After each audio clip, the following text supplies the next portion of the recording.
Alors, l'arrêté de protection des habitats naturels, c'est un arrêté qui est issu de la loi sur la biodiversité et qui permet justement de mettre en place un certain nombre de mesures de protection dans un site où les habitats naturels sont à protéger pour éviter justement que l'homme ne vienne les dégrader.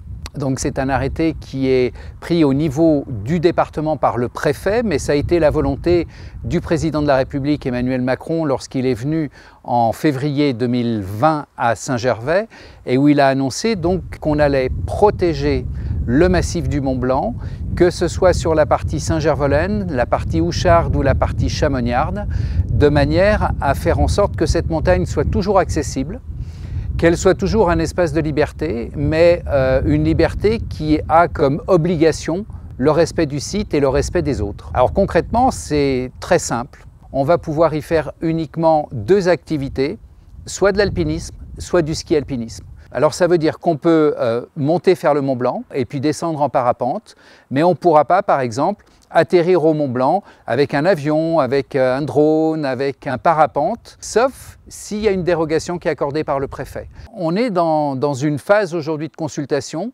des associations, des conseils municipaux, des organismes d'État pour arriver fin août 2020 à une consultation du public. Et après, le préfet va signer cet arrêté et il va rentrer immédiatement en application.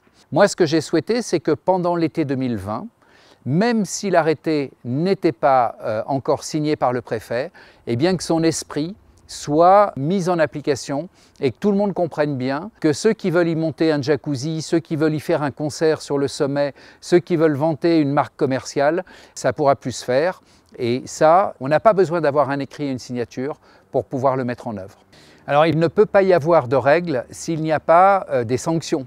Donc cet arrêté va faire l'objet aussi d'un certain nombre de dispositions coercitives où il va y avoir, si on ne respecte pas, des amendes, il y aura un certain nombre de choses qui vont être faites.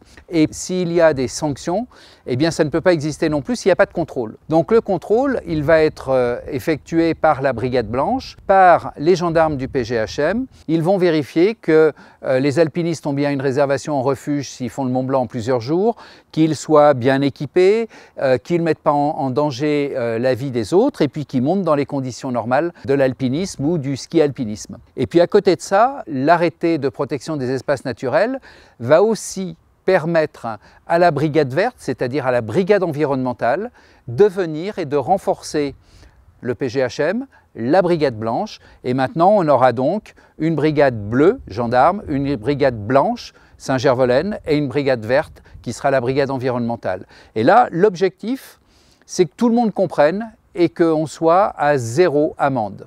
Mais c'est un objectif. Maintenant, c'est aux alpinistes et à ceux qui veulent faire le Mont Blanc de savoir s'ils préfèrent payer des amendes ou simplement respecter le site, respecter une tradition et respecter les personnes qui travaillent et qui vivent ici.